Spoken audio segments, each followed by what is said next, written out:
Hello everyone. How you going? Let me flick this on. Hear me all right? Oh, there we go. Thanks for coming. Good to see you all. Forgive me for being a little bit tired today. I just came back from overseas a couple of days ago. I'm still feeling it a little bit. But we've got a pretty good seminar, I think, today. I sort of whipped it up yesterday. I got to spend the day taking photos, all of myself. You'll see 54 photos of me today, so apologise for that, but no one else ever wants to model for me here, you know, so I've got to do it myself. But it was good because I got a chance to go through, play with some modifiers, look at some of the sort of basics of lighting, and really sort of methodically photograph it all. So it'll be nice, I think, to see in the slides, even if it is my mug up there over and over again. Who does shoot with studio lights in here? Yeah, a few of you? Is the rest of you just interested, or yeah? Does anyone own studio lights at all? Yeah, a couple? Yeah, cool. And they're sort of a bit of a daunting piece of photographic equipment to get, I think, because anytime you've got to sort of control the light yourself, it seems like things get a little bit more complicated. But in fact, it makes it a lot easier, actually. The more control we have, the easier it is to get nice photos and to control the light, whether we want it hard and soft or bright and dark, and to create the sort of mood that we want to do. So it's sort of a bit of a misnomer that studio lighting is a complex thing. If anything, it makes taking photographs of people much easier. But there are some really sort of basic things you can know, like lighting ratios, so the difference between light and dark, the positions of light, the intensity of light, and how to sort of measure all these things that do go a long way with helping you if you're wanting to set up your own studio at home. So the photos you're going to see today were taken on 2 strobes. So all the photos of me are with 2 strobes. So strobes are the bigger light units. You generally plug them into the wall, though you do get battery-powered ones. But you could also do all these same photos with flashes too. The benefits of strobes is that they're more powerful, and more power gives you more flexibility. But all the modifiers I've used, you can get for flashes. Both are fairly versatile as far as the actual shape of light goes.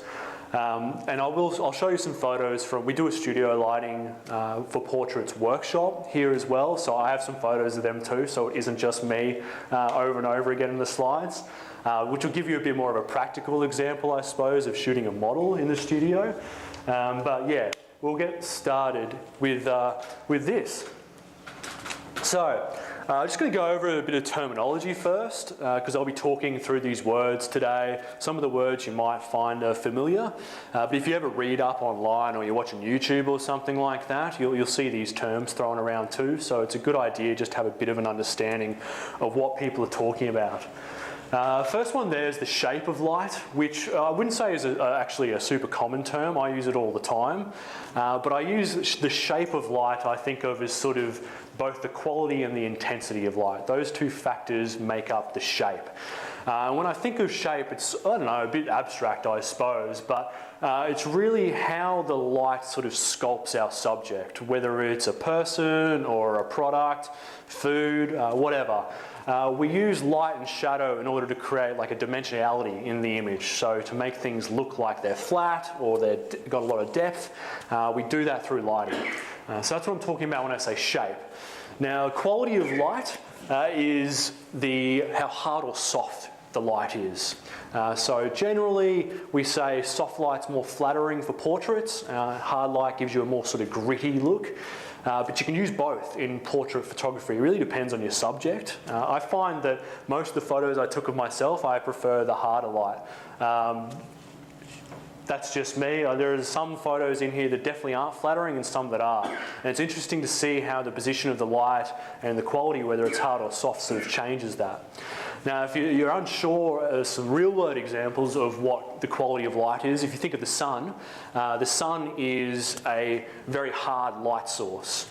If there's clouds in front of the sun, then it's a soft light source. Those clouds diffuse all the light. And the quality of the light is determined on how big the light source is. So that's size relative to the subject as well. The sun's very big, but it's very far away, so it's still quite small relative to the subject. Whereas when we've got clouds all through the sky, all of a sudden you've turned that little sun into something that's literally as big as the sky, making it very big, much, much more soft. Intensity of the light is how bright the light is, so whether it's brighter or darker. Generally with studio photography, we control the intensity through the power of our light sources, so just by cranking the strobes up or down. You can control it with things like aperture and ISO, but you generally don't need to. And if you've got powerful strobes, then you don't need to sort of fiddle around with those camera settings so much. You sort of just leave things as they are. Key and fill lights. So the key light is the main light source, and the key light's what dictates how our shadows fall in the image. Generally, you always want some sort of shadow in your portrait photographs because shadow gives definition to the face. If everything's just completely flat, it looks pretty boring. Shadows are good, it just depends on how intense you want those shadows to be.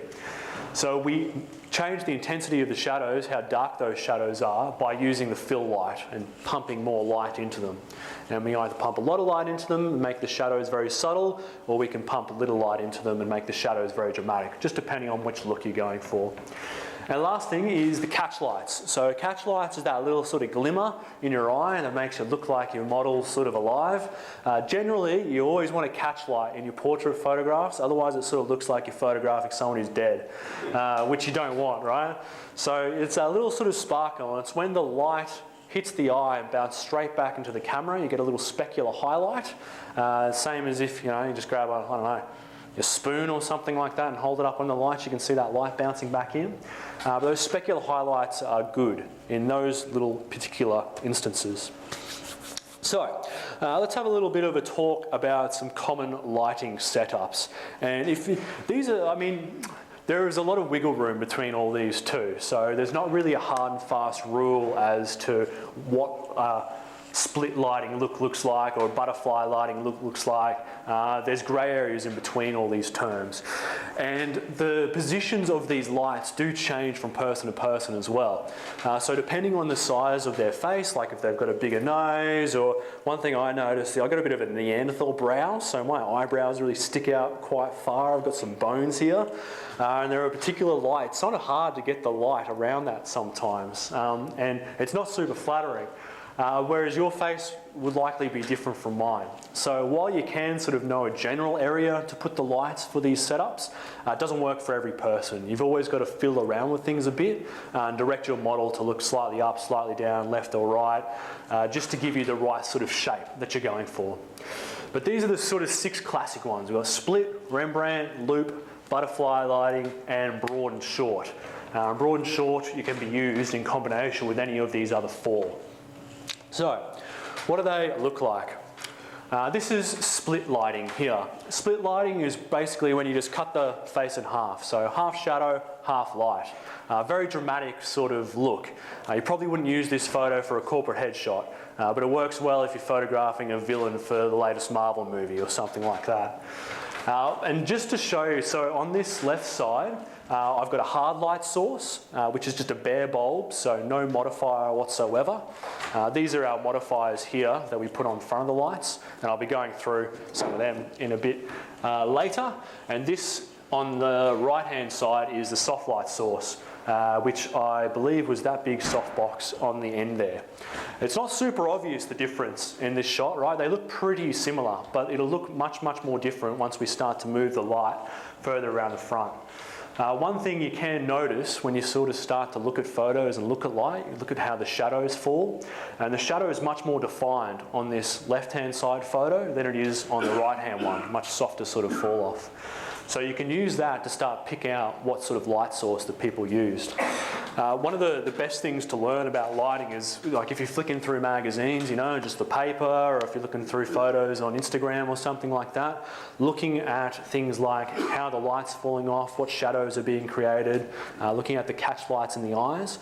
All these little things can offer clues as to the light setup that was used for that particular photograph. And if you like the look, then you can start using those light setups yourself to get similar sort of looks too. So yeah, split lighting. This is with the light directly from the side, something like this here. This is our key light. So this is what's creating the shadows coming from lights coming from my right hand side, shadows on the left, and then we've got a fill light here. There is actually a fill light in this photo, even though it looks quite dark. Without the fill light, this would likely just be completely black. So it is bringing a little bit of detail back there. Now, if you move the light a little bit further around to the front, you have something called Rembrandt lighting. Anyone a fan of the Dutch masters? Like painting, yeah? Anyone seen any Rembrandts out? Yeah?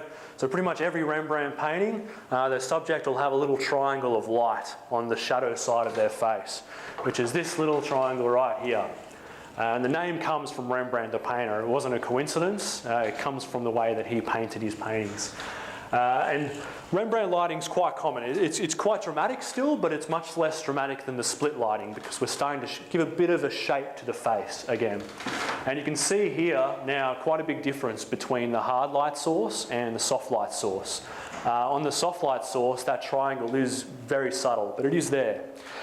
In these photos, I try to keep them as similar as possible, so the light position hasn't actually changed. All that's changed is that the modifier's gone on, and an adjustment for the brightness of the light, because when you put the modifier on, you lose a bit of power, because the light's got to spread out. Move the light a little bit further. Oh, sorry, there's a diagram of that. So we've got this light sort of around here now. I would say you get Rembrandt lighting anywhere between directly next to the subject, so anywhere between here to about 45 degrees in front of the subject. This is where the shape of their nose will sort of affect how that shadow falls. If they've got a very short nose, then you'll get a highlight on the shadow side of the face quite quickly. Whereas if you've got a longer nose like me, you need to bring that light fairly far around to actually get it to create that little triangle sort of shape. Same with the light sort of coming downwards. I generally start at about 45 degrees downwards. So sort of, if you're thinking of Rembrandt lighting, 45 degrees in front of the subject and then 45 degrees downwards and sort of go off there, just depending on the shape of their face. Move the light a little bit further around again and you get something called loop lighting. So loop lighting is when you have this little loop under the shadow's nose. So we're sort of not getting a triangle anymore. The entire side of the shadow face is starting to get some light there on the cheekbone. And again, quite a big difference between the soft light source and the harder light source. Loop lighting is good for like fashion, you see it a lot. Quite good for corporate headshots too, because it's a pretty gentle sort of light as far as look goes. It's not too gritty, it's pretty approachable. You see a lot of stock images and stuff shot like this. Guys shaking a hand, thumbs up, that sort of thing. So yeah, it's pretty common light, but it's used a lot in fashion too. And that's your loop lighting, so you're sort of coming around from the Rembrandt, getting a bit more in front of the subject, but again, there is some wiggle room here, and you can get big or small loops as well. There's no one size sort of fits all for these things. And last but not least, we have butterfly lighting. And butterfly lighting is when you've got light coming from directly above the subject, and you get a butterfly shape under the subject's nose. You might have to use your imagination for that a little bit, but apparently this little shape here looks like the wings of a butterfly. You see this a lot in fashion too, because butterfly lighting brings out the cheekbones quite a bit. It's even managed to bring out my cheekbones, which is pretty surprising because I don't really have much, but you can see here, compared to the last photos, you start to get this little bit of shadow under the cheekbones on the cheek there. So it looks quite high fashion. Quite flattering. You'll see this used a lot in all sorts of headshots, actor headshots, corporate headshots, but it is quite a nice, quite a popular look. You can also throw a light coming from underneath, and that's called clamshell lighting. So you've sort of got a light coming from directly above and a light from underneath as well, sandwiching the subject in between the two. And just to sort of show you a recap of what all those were, so there's a few other photos thrown in there too. We've got the hard light source on the bottom, the soft light source on the top, and I might just turn these lights off so you can see them a bit better as well. But that's just moving the light basically, I don't know, a foot or so, a couple of feet, from directly to the right side of me to directly in front, and watching how the light changes on my face. And you can see that there's like, you call that a Rembrandt, you call that a Rembrandt. That's sort of like a Rembrandt loop, butterfly. You know, there's a bit of wiggle room in between. I'd say try not to overthink it too much. You know, you shoot what looks good, but it's a good idea to have a good, an idea of where to start at least when you're wanting to set up your lights. And depending on the sort of look you're going for, you know, if you're shooting for a client and you're doing corporate headshots, don't set up split or Rembrandt lighting. You just wouldn't even bother starting there. But if you're trying to photograph, you know, some sort of gritty, high-end editorial work, then maybe split lighting will work. Or if you're shooting a movie poster, maybe split lighting will work. It really depends on the sort of look that you want. Now, in conjunction with those kinds of light setups, we also have broad and short lighting. So broad lighting is when you have the light coming from the broad side of the face. So if you imagine I'm standing this way, or we can just look at the photo I suppose, I've got a big side of my face and a little side of my face. Broad lighting is when your key light's hitting the big side of the face. Short lighting is when your key light's hitting the short side of the face. Pretty dramatic difference in the looks, hey? Who prefers the one on the left? Who prefers the one on the right? Yeah, really, okay. I definitely prefer the one on the left. The reason being is that generally with short lighting, it makes you look a bit skinnier. I reckon I look about 10 kilos heavier in this one on the right. Particularly when you've got a sort of big round face like I do. By using that broad, short lighting rather, it really does sort of make it a much more, more of a thin sort of effect. But there's no right or wrong way here, right? And this is both this is both short and loop lighting. This is both broad and loop lighting. So we're combining the broad and short lighting with those other lighting setups we had before. Just depends on which way the model's turning and which side you have your lights coming from. Yeah, I mean, it really, again, just depends on the look you're going for as to what you choose between the two of these. This is quite good if, I don't know, they have like a big scar or something going through their eye that they don't really want to come up, obviously, in the photos. Then you can use broad lighting to hide those sort of things by putting them on the short side of the face and hiding them in shadow. Or you can use the short lighting to make the face look thinner as well. If you've got a very thin model, then it might make them look too thin. So you might want to prefer broad lighting then in that situation. So, they're talking about the positions of lights, all right? Pretty straightforward, just moving the light from directly next to the subject to directly in front of them. And it gives you different looks. You know? When you're photographing someone, they're generally not standing still either. If you get a good model, they're always moving, you know, doing the Vogue sort of thing. So their position will change and the lighting will look different depending on where they're moving their body and their face. Good models know how to read the light too, know where to look to sort of give you the look that you're going for in the shoot. So talking about lighting ratios. Lighting ratios is the difference between the bright side of the face and the dark side of the face, so the highlights and the shadows. So depending on how moody you want your photo to be, you want a larger ratio. This is a ratio of 1 to 2, then we've got 1 to 4, 1 to 8 and 1 to 16. I didn't bother starting with 1 to 1 because 1 to 1 just means both sides of the face are completely evenly lit. It looks pretty boring. I would generally think there's not really any reason to ever do a 1 to 1 ratio because even a 1 to 2 ratio is quite flat. The right hand or the left hand side of my face is a smidge darker but not much darker than the right side. Who's familiar with stops in photography? Anyone who doesn't know what a stop is? A couple of people. So we use the term stop to refer to how our difference in exposures, with one stop being either twice as bright or twice as dark as the measurement beforehand. So a 1 to 1 ratio would mean that both sides are completely evenly lit. A 1 to 2 means that this side has half the amount of light as this side does.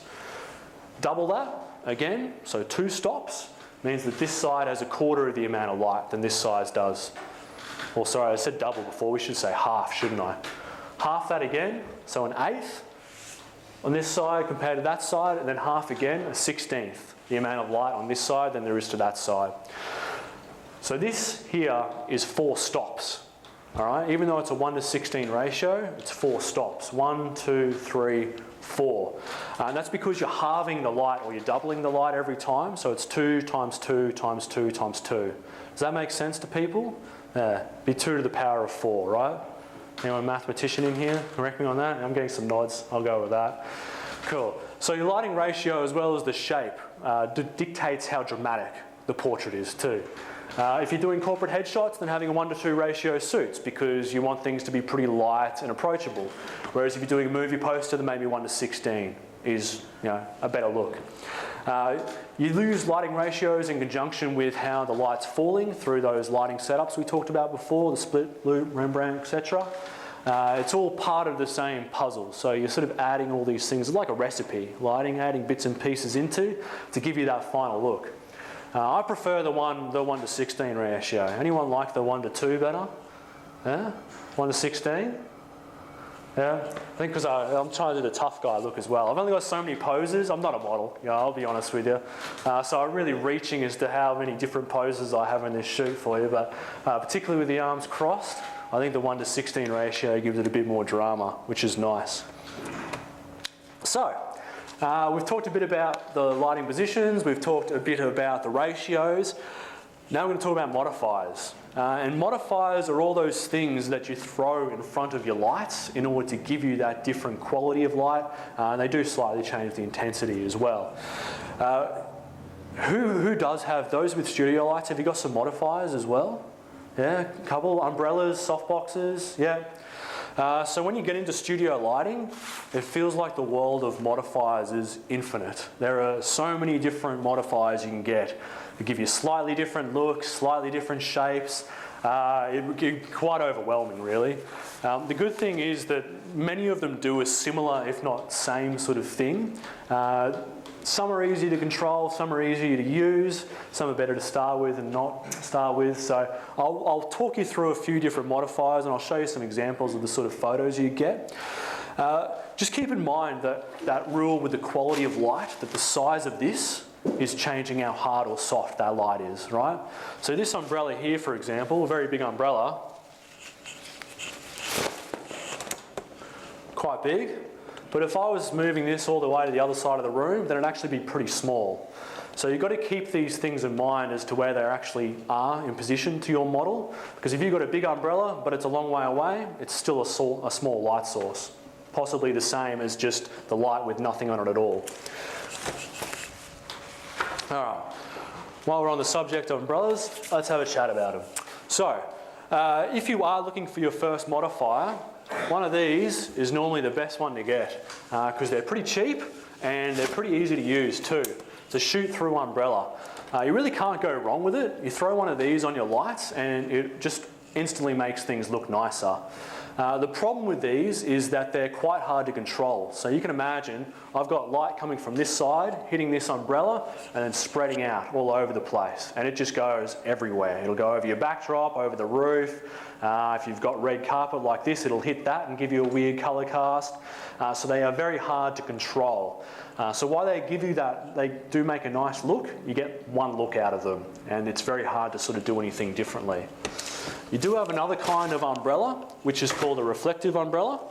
So with an reflective umbrella, rather than shooting through it, you're shooting into it and the light comes back out. A little bit easier to control with these because the light's sort of wrapping around rather than spreading out everywhere, but it's still a bit of a machine gun approach. You can't really do too much with it as far as getting really nice, precise lighting. The reflectives come in silver, gold, white. The silver one gives you a harder light source than the white one. The gold lights, reflective umbrellas give you a bit of a warmer sort of look. You can make lights different colours using gels and stuff like that too.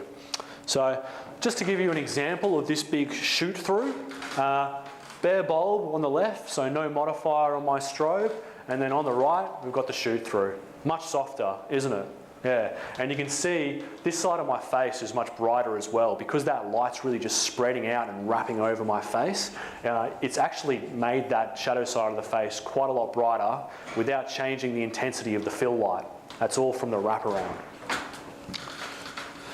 Softboxes, another common light source. So we've got a couple of softboxes over here. We've got an octagon box on your right-hand side and a square softbox on the left.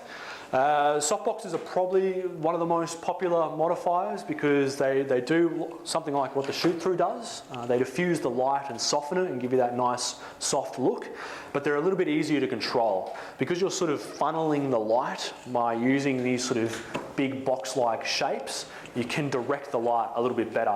You can actually put something called a grid on front of this as well, which we'll talk about in a little bit, but that helps direct the light a bit more. And that's another softbox there, so a strip box. All used for slightly different things, but they can give you a similar look. When I show you some photos of the studio portraits we've done in the class, you'll see this one and also those two used in a few different shots with some models. They can come with a couple of different diffusion layers in them as well. So if you've got 2 layers, you're going to have softer light than if you have 1 layer. And you can generally take those layers out just to give you a bit of control over that quality of light too.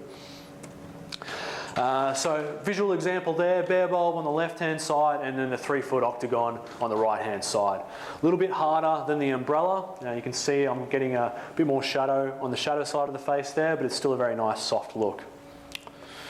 Next one is beauty dish. Beauty dish, I'd say, is sort of a semi-soft or a semi-hard light source, depending on whether you're a glass half full, glass half empty sort of person. But that's what that looks like here. Basically, what happens is the strobe goes in that hole there, and the light comes in, hits this bit of a white sort of circle thing, and then bounces back and spreads around through this umbrella shape. Quite popular for butterfly lighting and in fashion photography. As, you know, it's called beauty dish for a reason because it sort of makes you look good.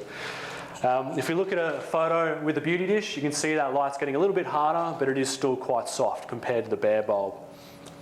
And just to show you an example of all those photos together, we've got bare bulb, beauty dish, octagon, and shoot through. And you can see we're starting from hard light and getting progressively to softer light on the right-hand side. That's because that size of the light has changed, right? I haven't changed the position of the light. The positions of the light have stayed in the same spot for each photo, but we've gone from a small bulb this size to something this size to something that size to something this size here. So when you get here, the light's much, much, much bigger. So the quality of the light is much softer as well.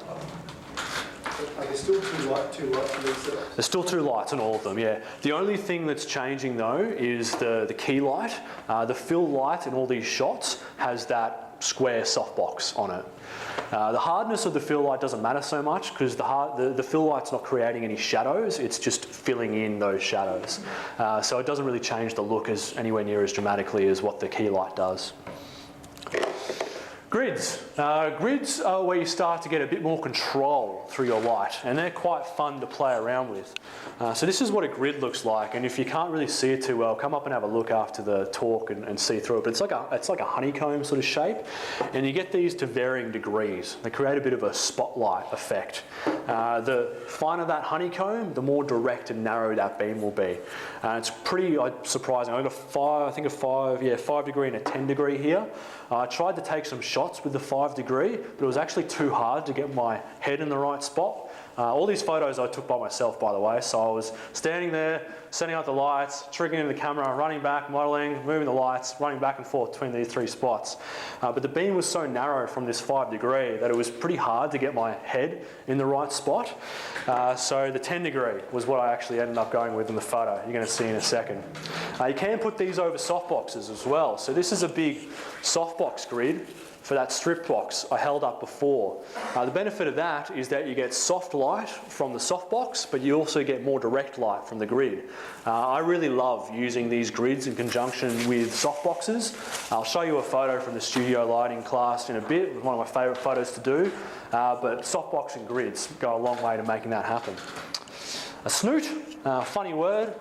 This is what a snoot is. So you're sort of just making the whole of the light source much smaller. Again, by funneling that light through this sort of tunnel here, you make a more direct light. So you use snoots and grids to sort of do things like highlight particular parts of your subject. You can use them as backdrop lights and that sort of thing as well, which is a little bit more complex than what we're talking about today. There's some photos of what these things are doing. So bare bulb on the left-hand side, and then you have the snoot, so you can see it's starting to really condense that light just to my sort of chest and head. And then the 10-degree grid, which is pretty much just my head. So funnel that light much more directly. The position of the light hasn't changed. All it's changing is me throwing these modifiers on it. Quite a big difference, eh? Another thing you can use to control the light is something called barn door, which is this thing here, all right? So you can sort of move these doors in and out to control how much or how much little you're wanting the light to hit the subject. You do get a slightly different look from these because it's a bit more rectangular. You get more of a defined sort of cut-off in your fall-off, or a linear sort of cut-off in the fall-off rather than a more circular one. But you have a bit more flexibility with something like barn doors than you do over a snoot. And just to show you some photos there, I've got barn door with a small opening with the light a long way away, and then I've moved the light much closer to me for that other shot. So you're very, very, very thin slither of light in that last photo on the right-hand side. And the light was probably about this far away from my face. So it was very, very close. I was basically looking straight into it. But you can get really precise sort of dramatic sort of lighting by using those barn doors or grids to really sort of direct the light exactly where you're wanting it to go.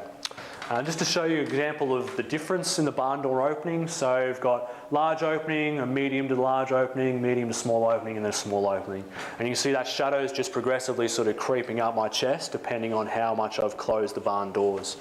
You can also see the shadow is a bit more sort of, it's more of a line rather than a bit of a circle. So it is, I prefer the look of the fall-off from something like a snoot or a grid because it looks more like a spotlight, but you don't get as much precision as you do with a barn door. All right, so you're probably sick of seeing photos of me, so let's have a look at some photos of some of our subjects in the studio lighting class. So, just to sort of, I'm just going to basically show you some photos and talk to you about the lights that we used for these. We've got some gels in here, that's what's creating the colours, so that's something we're not going to really talk too much about today. But we've used a barn door for our key light to light the face. That's just making sure that that red colour doesn't spill out too much. And then the blue light coming from the back, which is a rim light hitting the back of the head, that just had a bare bulb, so that was just sort of going everywhere. This is the sort of photo you can get with a strip light and softbox. Strip softbox and strip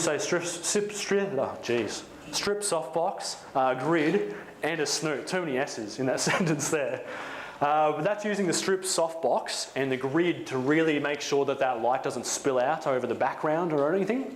And then there's a little snoot in this one. So the strip softbox is coming from this side and lighting the model's the left side of him, and then there's a snoot just picking up a bit of light on his right shoulder there.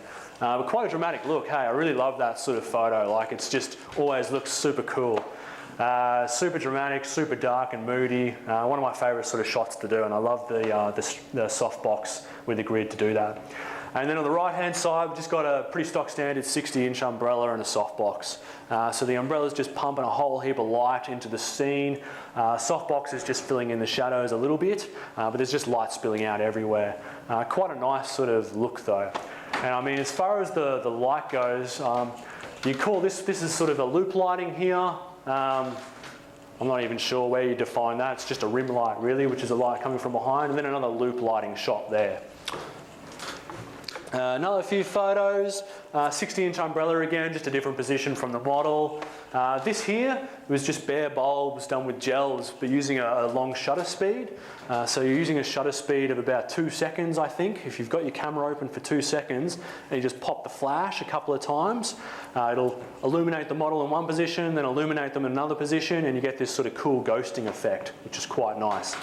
It's called slow sync speeds or rear sync, or you might have seen those terms thrown around before, but it's pretty easy to do. You just open up your shutter with a couple of seconds and then start popping the flash in different ways and get your model to do all sorts of different poses. And I was throwing a couple of gels over the strobe while we were doing that. And then a couple of softboxes on the end there for that shot of Elena. I'm pretty sure it was those two softboxes you see on the right-hand side there. So the big one for the key light and then the smaller one for the fill light.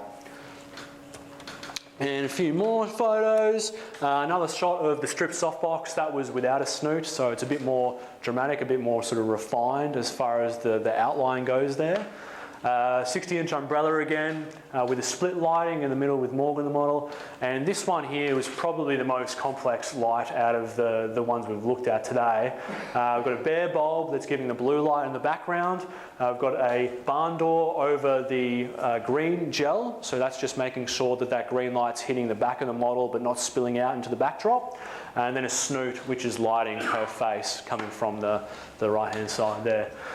So 3 lights, and by using things like barn doors and snoots, you're really just making sure that that light isn't spilling out and those colours aren't mixing in any ways that you're wanting them not to mix.